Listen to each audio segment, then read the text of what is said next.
Autonomous and electrification efforts are not only taking the auto industry by storm, but they're reshaping marine technology as well. And here with us to discuss some of the latest innovations in boating technology is Dave Foulkes, the CEO of Brunswick Corporation, the largest recreational boating manufacturer in the world. And Dave, we're so excited to talk to you today. And I think Brunswick caught the attention of a lot of investors last year. You guys had a great year. Why don't you tell us a little bit about some of the products that you're unveiling and bringing to market?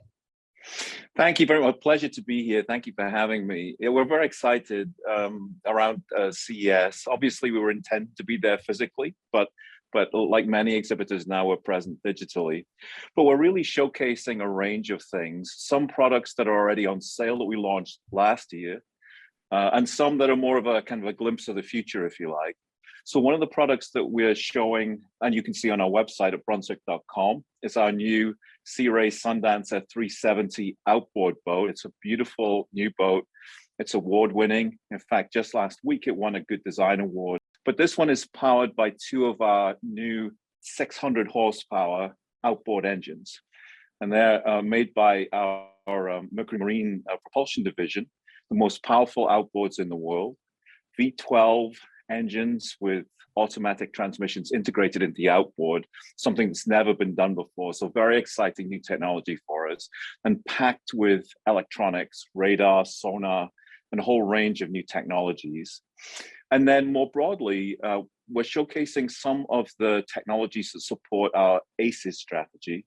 And ACES is autonomous, connected, electrified, and shared.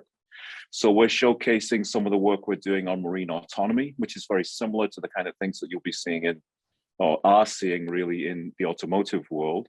Our environment is a little bit different, but we're doing the same kind of things, working on object detection, object recognition, obstacle avoidance, in our case, assisted docking rather than assisted parking, for example. So you'll see some of that. And then also in our stand now virtually, is an electric race boat called the Racebird, which will be part of a new electric racing series that's in development. This is the first prototype, and it's powered by an electric propulsion system made by our Mercury Marine division, and has a lot of other systems on board that we make, like chart plotting systems and displays. So really a whole range of things to showcase, from things that you can buy now that are very exciting, but things that are coming up in the near future too.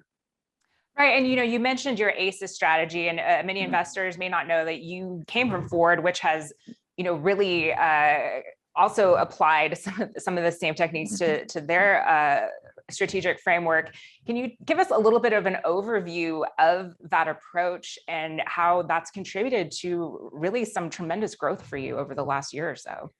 It has, and the ACES, which again is autonomous, connected, electrified, and shared. Those are themes that you see across multiple verticals at the moment: automotive, agriculture, aviation, and certainly in marine. And we're a technology leadership company. We always have been, so we want to be at the forefront of all new technology and innovation. And those are themes that we've been following particularly closely, not exclusively, but really closely. We like the idea of being able to use autonomous systems to assist our boat operators and boat captains with some of the more challenging or stressful maneuvers in boating, like docking or anchoring, or to do obstacle avoidance. Obviously, the marine environment is different from the automotive environment, less signs and markings, and boats move around a lot more. They roll and pitch. But the tech stack is pretty similar. A lot of the same sensors, a lot of the artificial intelligence that can be used for object detection and recognition can be carried across multiple verticals, particularly from automotive into marine. So we're very excited about that. We launched a product last year, which is an assisted docking product that we're very excited about, and we're going to continue to roll that out. And then we have some great connected solutions. Some of our solutions have been downloaded more than 1 million times.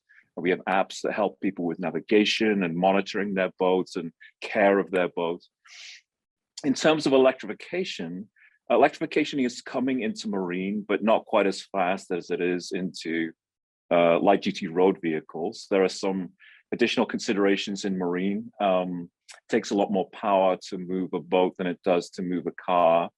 And then there's obviously the consideration of high voltage electrical systems and water, which takes a lot of engineering, but they're appearing in some niche applications, particularly where there's not a requirement for long range or high performance. And so we'll be participating there. We're launching 5 new electric propulsion systems in 2022 and 23, and 4 electric boat models for those niche lower power applications. And then in terms of shared access, of course, we own the biggest boat club in the world, Freedom Boat Club, which now has around 320 locations in the US and Canada and in several European countries. And that shared access boating model is really attracting in not only newer and younger boaters, but a different demographic. Many more women coming into boating through Freedom, more minorities coming into boating through Freedom. So we're very excited about that opportunity to democratize boating with these alternative participation models. Yeah, and you mentioned your electrification efforts and being more tech forward. And can you discuss a little bit about how your investments and some recent acquisitions have positioned you to really develop and deploy this technology and really kind of be on the leading edge of this? Sure. So we recently acquired a company called Relion, which provides lithium-ion battery technology to a number of verticals, including marine, but also recreational vehicles and other mobile applications. We're adding that to a lithium-ion battery company that we already own, or business we already own, called Mastervolt. So we're accumulating a lot of technology and go-to-market opportunities in that area. We're a very big player already in providing solutions, not just in marine, but in other verticals too. And then last year, we also made a big acquisition, a company called Navico, which produces a lot of marine electronics, including radar, sonar, and a number of other systems that are really essential for autonomy.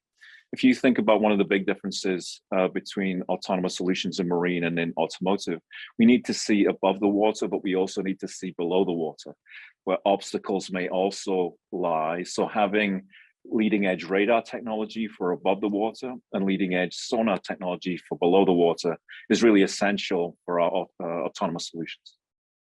Right, and as you mentioned, the Freedom Boat Club was a huge driver of growth for you and your company. And I imagine that a lot of this tech is going to make it a lot easier for people that are maybe new to boating to be able to use this equipment. Can you discuss a little bit about some of the initiatives to maybe grow that segment of the business? Yeah, Freedom has been a huge driver of growth for us. There are more than 4,000 boats now in the Freedom fleet. And some of the technologies we've been discussing are very applicable. Certainly, autonomy can help. All of our Freedom Boat Club members receive training, but ways that we can deploy technology to make some of the more challenging and stressful elements of boating easier are obviously very welcome in our membership. Things like auto docking or assisted docking would be very, very helpful. And then electrification plays particularly well with Freedom because the boats are all centrally managed. So that means they can be recharged overnight. They can be serviced by the same team overnight. So we think things like shared access models like Freedom Boat Club are going to be the places where some of these technologies take root earliest. And we think they give us a really nice competitive opportunity to deploy the technologies earlier. Yeah, and can you give us a little bit of an idea about the supply outlook? Because as everything in COVID times, demand for boats has been at record highs. Dealers can barely keep them on the lots. What's the production capacity looking like? We'll improve our capacity this year. Last year we did pretty well. Last year we made about 95% of the boats that we planned to make. And that other 5% was really an issue with supply chain and other things that many people experience. But we did pretty well, I think. And we have a great team. We have a great supply base. We have a lot of vertical integration. We should be able to increase our production roughly 10% this year. We're expanding the footprint in some of our biggest facilities in the US, in Mexico, and in Europe.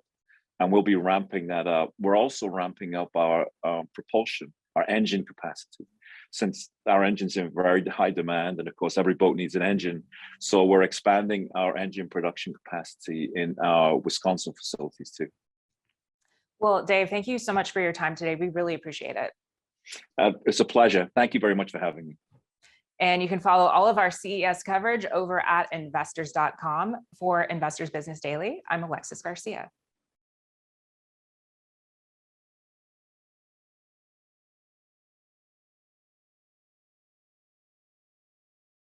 Hey everyone, thanks so much for watching Investors Business Daily on YouTube. If you want to watch more videos, make sure you hit that subscribe button so you don't miss a thing.